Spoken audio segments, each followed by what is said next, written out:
لعنت بهت، چه بلایی سر اپراتور 20 افا بردی؟ میدونم گیج شدی ولی باید به حرفام خوب گوش بدی. تو یه لعنتی زندگی منو نابود کردی. الانم یکی دیگه از دوستامو کشتی. قسم میخورم همه اینا خیانن. باید بهم اعتماد کنی. اوضاع اونجوری نیستش که تصور میکنی. خفه شو حسن، من کجام؟ تو چه جوری داری با من حرف میزنی؟ وقت استراحتته. یکم بخواب. چی؟ اجداد ما توی سیاره زندگی میکردن که کل دنیاشون همون سیاره بود. حتی به بیرون از اون فکر نمی‌کردن. یه زمانی هرگز به بالا نگاه نمی‌کردیم. آخه کیه که یه همچین منظره‌ای رو فراموش کنه؟ من کجا؟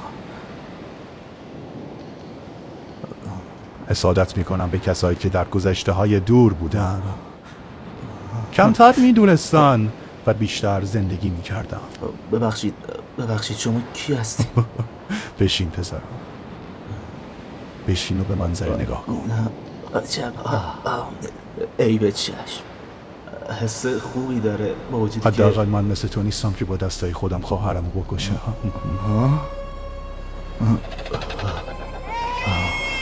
چی؟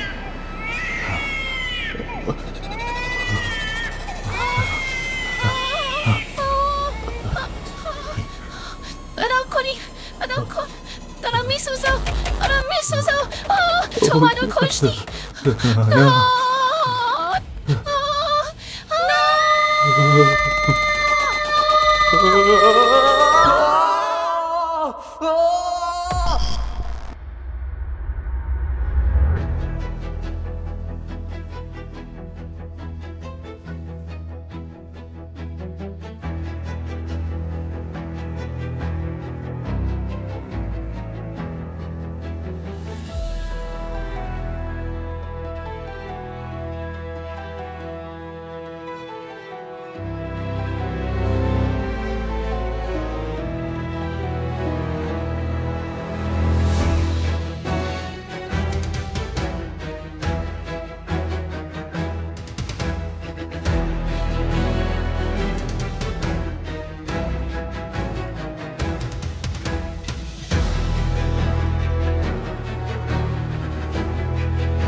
به به، صبح شده.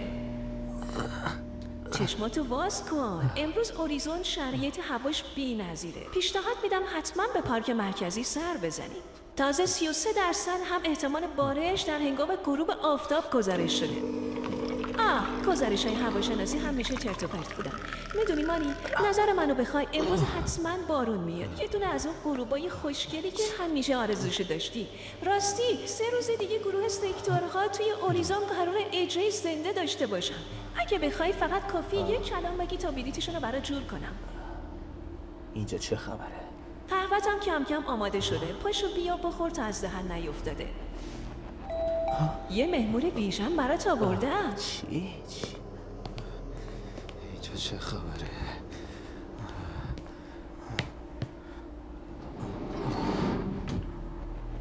باورم نمیشه حتی روز جمعه هم دست بردار نیست. هر روز خدایی داستانی درست میکنه. منم بهش گفتم تا زمانی که دارم پول اجاره اینجا رو میدم به کسی هیچ ربطی نداره چه کشتی دوست دارم توی هنگرم پارک کنم. چرا من عصبی؟ نه. روز عجیبیه. آخ که چه درد دلم تنگ شده بود برای قهوه‌های کروزیده. میدونی توی منظومه ترا قوانین خیلی سفت و سختی واسه مصرف کافئین گذاشتن. انگار که یه زمان آدما در روز کیلو مصرف میکردن هم نمیگفتن. به قول ادوارد لورویر پیشرفت تمدن ما به واسطه محدود کردن لذت‌های زودگذره. خدای من نگاش کن چقدر شوک شدی. سورپرایز بزرگی بود مگه نه؟ این چه بازیه راه انداختی روزیتا؟ تو چه مرگته؟ میدونی چیه؟ همین الان این کثافت رو تموم دوباره میخوای به کشتنم بدی؟ هیچ وقت حاضر نبودی داستان بقیه را از زبان خودشون بشنوی. الان هم میخوایی بری که چی کار کنی؟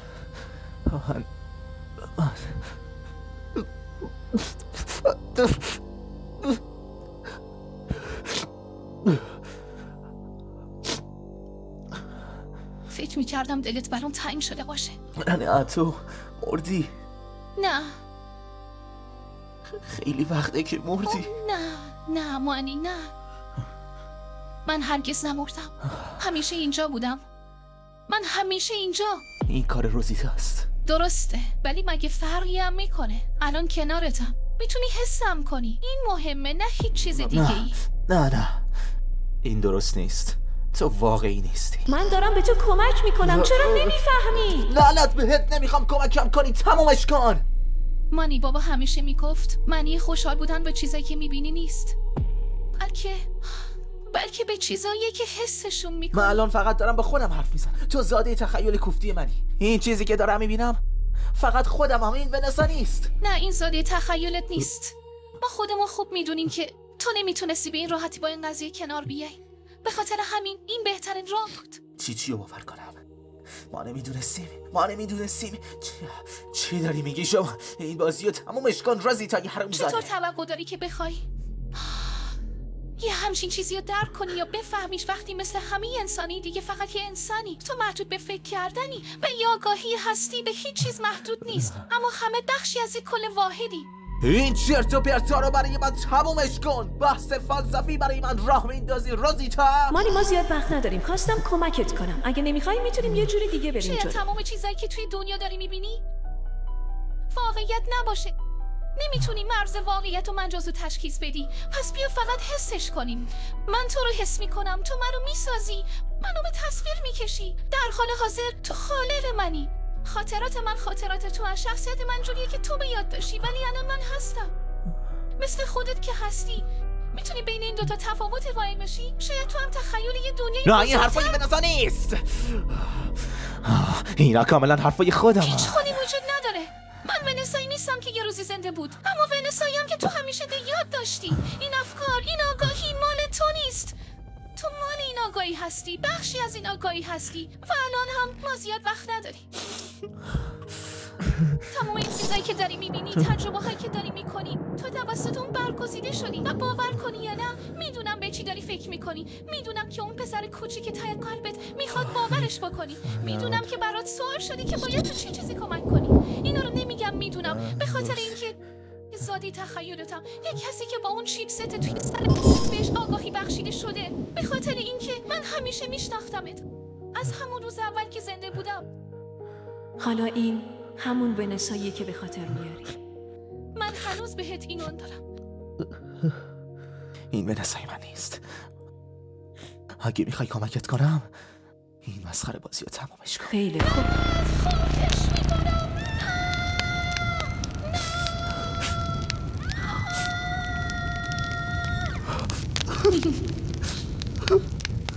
نمیخواستم انقدر سختش کنم. تمامش کن و بگو ازم چی میخوای. باید از قرنطینه ذهنی که برات ساختن خارج بشی. چی؟ تو گذاشتی من اون تو بسوزم. وقتی که شد میشد به جنازم دست بزنی خونت کشتی. نباید بذاشتی من برم خوشحال. حالا باید یکم بریم عقب‌تر، قبل از اینی که اونو از دست داده باشی. زمانی که خواهرت هنوز زنده نه بود. لعنتی تمومش کن. چرا داری همه این صحنه ها رو دوباره بهم نشون میدی؟ چون لازمه. تحقیقات خیلی گسترده‌ای روی این تئوری انجام دادم. در واقع جالبیش اینه که حتی تا حدودی میشه گفت که فرضیه‌هام رو به اثبات رسوندم. البته که همیشه جای خطا وجود داره، اما فکر میکنم با حمایت‌های مالی شرکت شما بتونیم عملیش بکنیم. جداً تو 14 سالگی موتور کشتی‌ها رو تعمیر می‌کردی؟ خب این کار خیلی بزرگ و سختیه. خب درسته، همینطوره. خب طبق چیزی که دارم می‌بینم رزومه درخشانی برای این سن محسوب میشه. از دانشگاه نیوبچ فارغ التحصیل شدی و همینطور سابقه خلبانی با F8 داشتی؟ دهیه کلام بی‌نظیره. این نظر لطفتونه. اما از همه جذابتر و مهمتر برای من اون تئوری که راجع به ارتقای موتورهای کوانتومی کشتی داشتی است. اگه بتونی یه همچین چیزی رو عملی بکنی، یه انقلاب تو صنعت کشتی سازی محسوب خب میشه. راستش شاید. یه انقلاب که تو شرکت ما داره اتفاق میفته. اسمشو نمیشه گذاشت انقلاب، بیشتر یه بهینه سازیه. اما خب باعث افتخاره که بتونم این نظریه رو در کنار شما عملی بکنم. خب تبریک میگم، به اطلس دیزاین خوش اومدی. لعنت به تئوری هیبریدال، باورم نمیشه بتونی به اثبات برسونیش. خنده‌داریش اینجاست که کل تمرکزم رو رانشگری کشتی بود، اما چیزی که واقعا میتونست نظریه ما رو اثبات بکنه زمانی بودش که کشتی وارد فضای کوانتومی که میشه. قرار شتاب هیبریدال توی فضای کوانتومی فعال بشه. دقیقاً همینطوره. تو مرحله اول کشتی وارد فضای کوانتومی میشه و بعد تو مرحله دوم فرآیند داخلی ذرات بنیادی سوخت با میدان ساختگی هیگز شکل میگیره. و الان چجوری میخوایم سریع‌ترش کنیم؟ خب تو بگو، هیگز کمترین تاثیر رو چی میذاره؟ خب مسلماً فوتون. دقیقاً، اما چجوری میتونیم یه چیزی سریعتر از این اثر درست بکنیم؟ یعنی داری میگی یه درهم تنیدگی مصنوعی کوانتومی میشه تولید کرد؟ دقیقاً، چیزی که روش هیبریدال رو متفاوت میکنه همینه. به جایی که قبل از وارد شدن به فضای کوانتومی رانشگرمون رو تقویت کنیم، سعی میکنیم یه چیزی مثل کرمچاله بعد از ورود به فضای کوانتومی تولید کنیم. اما اینجوری ممکنه نتونیم کنترلش کنیم و کشتی از هر جایی سر در بیاره. عملاً داریم با قوانین طبیعت بازی میکنیم. این بزرگترین چالشمونه. حتی یه جورایی ریسک جانی هم داره، اما زیاد جدیش نمیگیرم چون کار بزرگی داریم میکنیم. تأثیری که تو با 1 ماه کار روی استفان گذاشتی من با 7 سال سابقه نتونستم بذارم. الان داری بهم حسودی نه میکنی. بابا تو هم دلت خوشه ها، بشین تا ایداد کار عملی نمی کنم بشه. که کار سختی نیست، اما یه لحظه. راحت باش. الو. سلام عزیزم، خوبی؟ یه مقدار دستم بنده، میتونم یکم دیگه بهت زنگ بزنم؟ کدوم سیاره‌ای؟ خب الان هنوز شرکتم از اوریزون نیومدم بیرون. وقتی اومدی بیرون یه سر بیا پناهگاه. تو حالت خوبه؟ نه اصلا. خیلی خوب میبینمت. یادت اون روز خواهرت چقدر حالش بد شده بود؟ نمیتونم دیگه تحمل کنم، بسه. باید باهاش روبرو بشی. چرا داری این کارو با من میکنی؟ چون باید بیدارت کنم. چرا داروهاتو مصرف نمیکنی؟ نمیخوام راجع به این چیزا صحبت کنم. واقعا حالم خوب نیست. کی اینجوری شدی؟ امروز صبح تو ترا بودم، داشتم میرفتم سر کار، ترافیک شده بود. من خسته شدم، واقعا خسته شدم. دیگه نمیتونم نه کاملا درک میکنم، ولی تو باید تو این راه به خودت هم کمک بکنی. آخه چه کسی بیشتر از خودت میتونه موثر باشه؟ دیگه نمیتونم. عزیز دلم چرا گریه میکنی آخه؟ بلش کن، همین که اومدم اینجا یکم آروم شدم. من دوست دارم راجع به صحبت کنیم، البته اگه حالتو بدتر نمیکنه. نه فقط دلم میخواست بیام اینجا به یاد بچگیامون حالم خوب شه.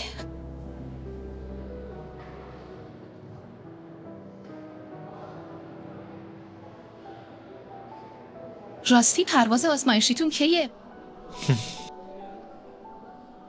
فردا نصف شب، دور و بر ساعت 3:30 صبح. چرا انقدر دیر وقت؟ ظاهرا طبق قوانین جدید همه پروازهای آزمایشی باید قبل از ساعت بازگشایی حریم هوایی انجام بشه. بی صبرانه براش هیجان دارم. آره تازه فکر میکنم یه 3-4 ساعتی هم با ماشین تو راهیم. حتی برای پیشرفت انقلابی هم حاضر نیستم قوانین مسخره‌شون رو نادیده بگیرن. اتفاقا چند روز بود که داشتیم صحبت میکردیم تا بتونیم تمام تیم کیفی پروژه رو با یه کشتی سریع به محل پرواز منتقل کنیم. اما همچنان میگن خارج از ساعت تعیین شده هیچ پروازی نباید صورت بگیره. به هر حال باید بعضی اوقات بگیم همینه که هست. تو مطمئنی؟ مانی چند بار راجع به این باید با هم بحث کنیم. میدونم لازم نیست، اما دلم نمیخواد که این کارو بکنی. یکم استرس دارم.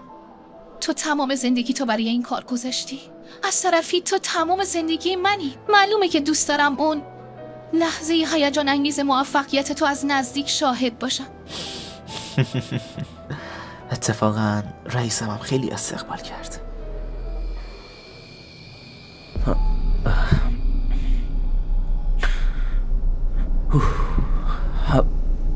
راستش نمیدونی چقدر هیجان زدم.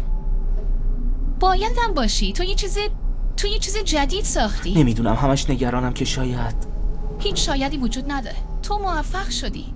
بعد از فوت پدر هیچ وقت حالا اینجوری ندیده بودمت. هیچ چیز برام ارزشمندتر از این نیست. دوست داشتم که اینجا بود. منم همینطور.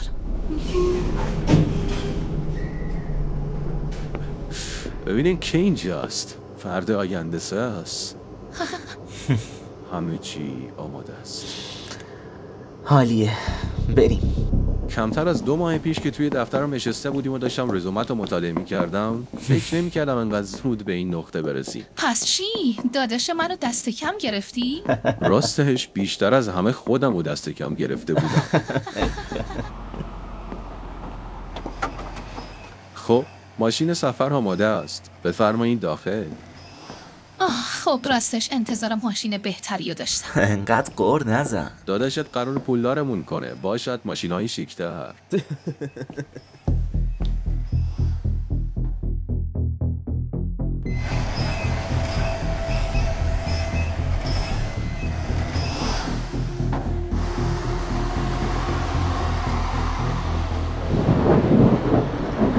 این که برای همچین پروژه بزرگی داوطلب شدی تحسین برانگیزه. حقیقتا خیلی با هم کلنجار رفتیم. هر کاری کردم خرج توی جوب نرفت. چرا که نه؟ خیلی هم خوبه. در واقع تصمیم خودم بوده. خودم دوست داشتم داوطلب بشم. واسه این کار آدمای مخصوص تعلیم دیده میذارن. من نمیخوام بیشتر از این باهات راجع به این قضیه بحث کنم. مطمئنم که موفق میشیم، ولی محض احتیاط میخوام بگم که راجع به این قضیه صحبت کردی. من واقعا برای این کار هیجان دارم. خب آره، هممون هیجان داریم. چه چیزی بهتر از اولین انسان پیشقدم برای ورود به اولین کمچاره ساختگی؟ ساختگی؟ خوشحالم که در حقیقت به این سادگی نیست. مانی برای این پروژه زندگیشو گذاشته. من میدونم که چه عشقی پای این کار بوده و میدونم که چقدر تک تک این لحظات براش مهم و سرنوشت سازه. خب نه، حقیقتا من به شواهد پای بند میمونم. اینجوری بهش نگاه نکن. تو داری یه کار با ارزش توی جامعه بی ارزش انجام میدی و این میتونه باعث تغییر خیلی چیزا بشه. حاضر بودم همه چیزمو بدم تا یه حامی مثل خواهرت تو زندگیم داشته باشم. ونسا فقط حامی من نیست، انگیزه منه. تمام زندگیمی داداش کوچیکه. شما دوتا واقعا خواهر برادری؟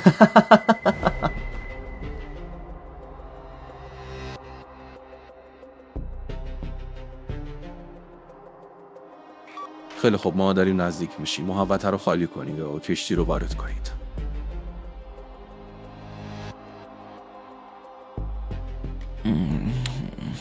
مانی کم کم باید پاشی.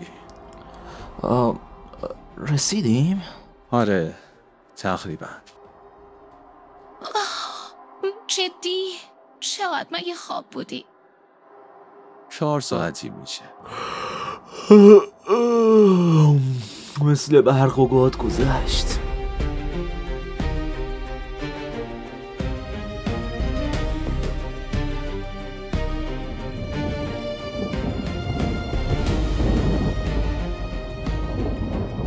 چقدر باد زیاده. چه طوفانیه. امروز مایکروتک سنگین ترین شرایط جوی رو تو یه ماه گذشته داشته. لعنتی. دقیقاً به خاطر همین امروز روز آزمایشه. آره. سخت‌ترین شرایط جوی ممکن برای شتابگر جدید. آره خب، مطمئنم که هیچ مشکلی پیش نمیاد. اوه خدای من، اون زئوسه؟ باورم نمیشه. درست دارم میگم؟ درسته. باید همیشه بهترین ها رو برای بهترین ها استفاده کرد. الان بهترین دوم رو با مانی بودی؟ مانی نه، ایده مانی. خیلی ممنون. تو چرا انقدر استرس داری آخه؟ نمیدونم، یه حسی دارم. مطمئنم همه چی خوب پیش میره، ولی یه چیزی. ولی چی ها؟ نباید برای اولین پرواز داوطلب میشد. بی خیال، برای چی نگران میشی آخه؟ همه چی رو اندازه گیری کردیم. همه چی رو قاعده است. رو کاغذ رو قاعده است، ولی این اولین آزمایش عملیمونه. ببین این خواهرته، میفهمم، ولی لازم نیست انقدر نگران باشی. اتفاقا من اگه جای تو بودم الان از هیجان همش نگران اینم که بعد از کرمچاله‌ای که درست میکنیم از جایی تعیین شده در نیاد. خب در نیاد، میریم دنبالش. اگه خیلی دور باشه چی؟ مانی ببین، خواهرت با یه عشقی اومده اینجا و میخواد شاهد تلاشای برادرش باشه. اگه نمیتونی خودتو آروم کنی حداقل حال اونو خراب نکن. خیلی خوب، باشه. به هم میاد مگه نه؟ معلومه که میاد. هنوزم نگرانی؟ نه اصلا نگران نیستم.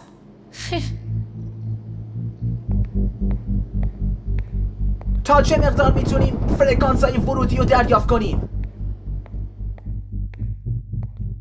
خب راستش بستگی به زمان وارد شدنش به فضای کوانتومی داره. شبکه‌های خبری تو ایستگاه فضایی آمادن تا لحظه ورودش رو پوشش بدن. جدی؟ این یه فرصت طلاییه براشون. راستش بدین دارم به چی فکر میکنم؟ استانتنیوس قراره بعد میلیون ها سال بیننده داشته باشه. لعنتی. چه اتفاقی داره میفته؟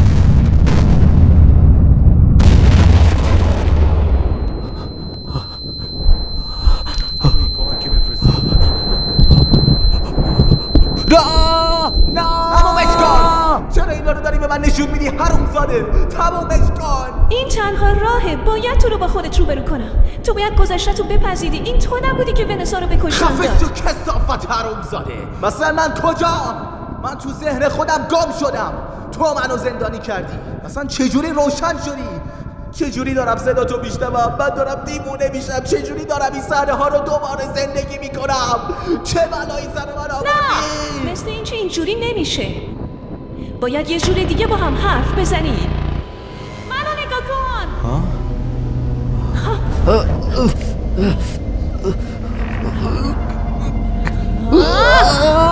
چه بخوای چه نخوای کسی که داره بهت کمک میکنه منم. تو داری چیزی رو سمکوب میکنی که مقصرشو نیستی و من دارم بهت کمک میکنم تا از این خواب کثافت بیدار شی. نه تویه حرومزاده‌ای که داری با گذشته ای من و احساسات من تو ذهنم بازی میکنی. من با تو هیچ بازی نمیکنم. دارم سعی میکنم تحرکای احساسیت رو افزایش بدم تا هوشیاری کوفتی تو برگردونم. تو مرگ عزیزترین کس زندگیمو مو به مو با جزئیات لعنتیش به هم نشون دادی. تو خود اهریمنی. هدفت از این مسخره بازیات چی بود؟ باور کن اگه میتونستم حاضر بودم به جای تو یه سوسک رو انتخاب کنم تا اینکه بخوام توی ذهن احمق تو پایه‌ریزی‌های نجات دنیا رو برنامه ریزی کنم. اینو بفهم. نفهم احمق. توی کودن بیشتر نیستی و هیچی رو نمیفهم. جدی نجات دنیا؟ هست که حالا دنیا رو با قتل عام انسان ها نجات میدن. چی؟ قتل عام؟ آره حرومزاده یک کثافت. قبل از اینی که کنترل منو دستت بگیری امپراتور 27 همه چی رو برای من توضیح داد. از اون توطئه کثیفی که کردی تا انقلابی که راه افتاد. آره میدونم چی بهت گفتن. انقلاب هوش مصنوعی توطئه بزرگ چیپست های اوریجن ای و اینکه تو باید طبق آزمایش‌های عملی خودتو به اونا ثابت کنی تا بتونن خطرناکترین تکنولوژی باقی مونده رو با کمک تو از بین ببرن. دقیقاً همینطوره حرومزاده. نه اینطور نیست. تمام این مدت من داشتم به تو کمک میکردم. اینکه یه زمانی بفهمی شکی توش نیست، ولی اینکه بعد از فهمیدنت هم بخوای بازم خودتو به نفهمی بزنی چیزی رو باید بفهمم که تو الان نفهمیدم ها؟ تو حتی به حرفای منم دقت نمی‌کنی. به تمام کارهایی که برات انجام دادم دقت نمی‌کنی. حتی از خودت نمی‌پرسی که چرا دارم خاطراتت رو برات بازسازی میکنم. چرا دارم تو رو با عذاب وجدانت روبرو میکنم؟ چرا باید تمام این چالش‌ها رو برای تو به وجود بیارم؟ خدای من باید ازت تشکر کنم. باورم نمیشه تو چقدر سخاوتمندی. مرسی که داری با کنترل کردن مغز من به من من دارم سعی میکنم تو رو از کما خارج کنم. اینو بفهم. تو توی کومایی. اونا 2 ساله که تو رو توی کوما نگه داشتن تا بتونن دوباره منو فعال کنن. یعنی چی که من تو کما؟ تمام چیزایی که تو الان دیدی دقیقاً بعد از اینکه ونسا مرد هر چیزی که تجربه کردی همش خیالایی بوده که اونا برای تو ساختن. اصلا نمیفهمم که چی میگی. تمام اتفاقاتی که تجربه کردی از جمله دروغایی که بهت گفتن، مثل انقلاب هوش مصنوعی اوریزون ای و توطئه‌هاشون، مثل اپراتور 27 که باهات حرف میزد، همشون خیالن. هیچ کدوم از اینا تو واقعیت اتفاق نیفتاده. در اصل همشونو اونا توی سر تو ساختن. تو این زمانی که تو توی کما بودی اونا سعی میکردن با تسریق خیالایی که برای تو مثل روز واقعی باشه مسیری برای تو همراه کنن تا ناخودآگاه تو بتونه من رو فعال بکنه. غافل از اینکه نمیدونستن تمام این مدت من خودم فعال هستم، ولی جوری دارم رفتار میکنم که اونا فکر میکنم غیر فعال شدم. داری چرت و پرت میگی. همه اینا چرت و پرت، واقعیت نداره. ما زیاد وقت نداری. میدونم خیلی سوال داری. بهت قول میدم جواب همه سوالاتو میفهمی، اما به وقتش. فقط به من گوش کن، به من اعتماد کن. هوشیاری تو به سطح بالایی رسیده. اونا نمیدونن من فعالم. پس ازت میخوام وقتی که بیدار شدی با این آگاهی رفتار کنی که انگار کلاً با من در ارتباط نبودی. نمیتونم حرفتو باور کنم. داری با مغز من بازی میکنی. تصمیم تو بگیر که میخوای سمت کی وایسی. حالا وقتش رسیده.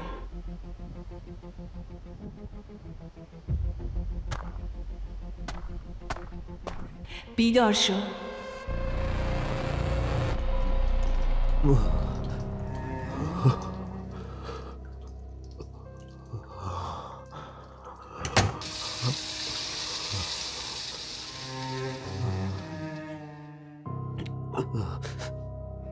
باید عجله کنی. اونا زود میرسن اینجا. دره ورودی و دوربین ها رو هک کردم. حدود 3 دقیقه فرصت داری خودتو از اون ساختمون خارج کنی. تمام این مدت اون عوضی‌ها منو اینجا زندانی کرده بودن. مانی تو باید عجله کنی. این دنیا به من نیاز داره.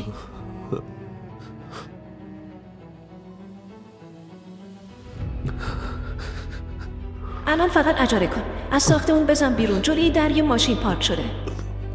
اگه الان رو پاتی واسه اینی که 2 سال تمام با شوک الکتریکی به سیستم عصبیت، متابولیسم سلول‌ها تو روشن نگه داشتن. کار من و تو تازه شروع شده.